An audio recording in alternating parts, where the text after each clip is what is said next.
Cabinet में 22 agenda के item थे ना। बहुत चीज़ों पे बातें हुई। द्वारका में नया कश्मीर हाउस बने, उस पर R&D डिपार्टमेंट में चीफ इंजीनियर्स की प्रपोजल, उस पर बात हुई।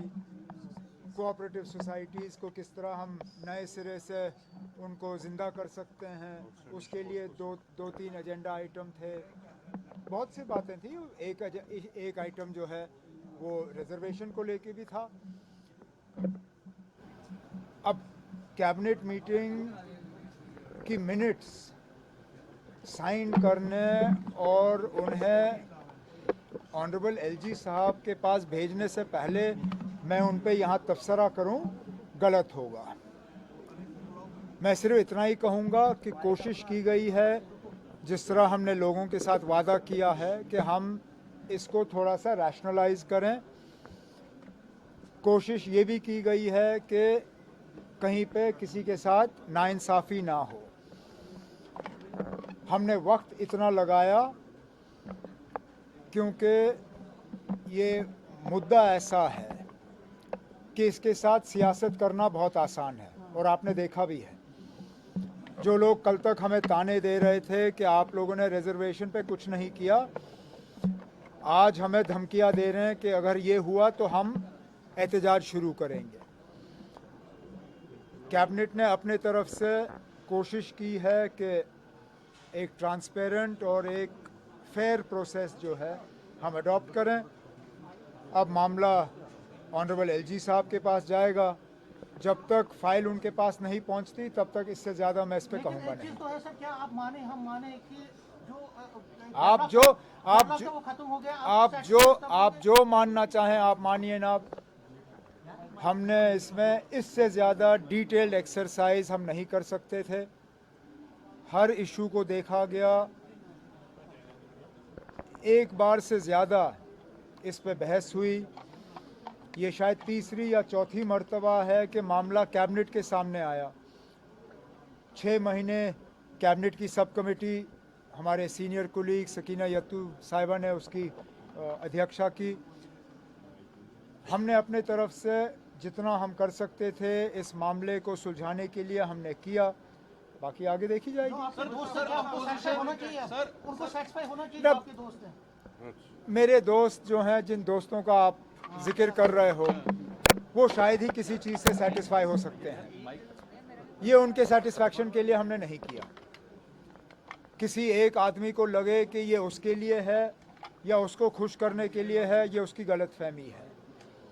ये किसी एक फ़र्द के बारे में नहीं है, ये जम्मू कश्मीर के आवाम के बारे में है। और हमारे तरफ से एक कोशिश कि जो हमने अपने मंशूर में एक और वादा किया था, कम से कम उसको हम मुकम्मल करें। एसआईआर को लेके अपोजिशन का प्रोटेस्ट चल रहा है, क्या कहेंगे? एसआईआर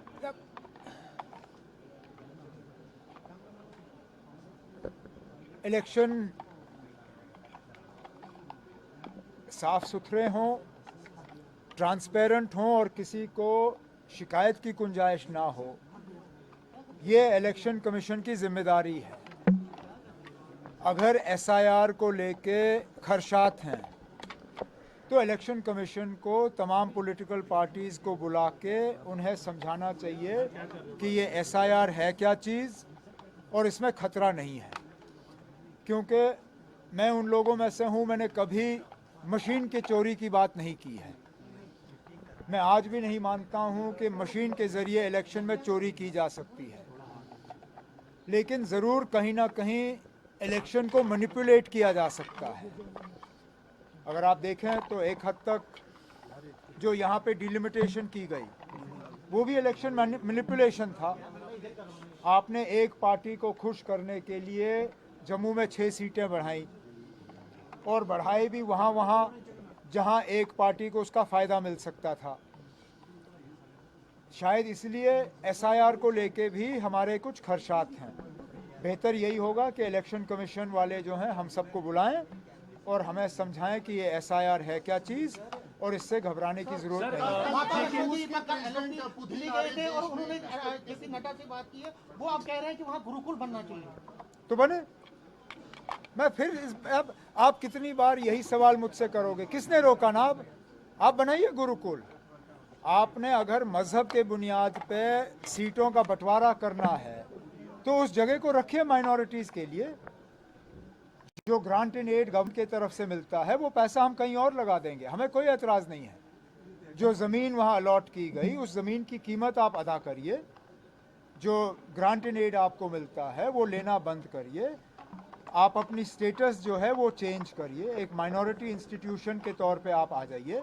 उसके बाद अगर आप मज़हब के बुनियाद पे सीटें बांटना चाहते हैं आप बांटिए, कौन रोक सकता है। लेकिन अभी तक आपने नीट का इम्तिहान कबूल किया है, नीट के इम्तिहान में सिर्फ और सिर्फ जो है काबिलियत देखी जाती है, मेरिट देखा जाता है। अब अगर आपके बच्चों का मेरिट नहीं आता है उसके लिए आप किसी और को कसूरवार कैसे ठहरा सकते हो?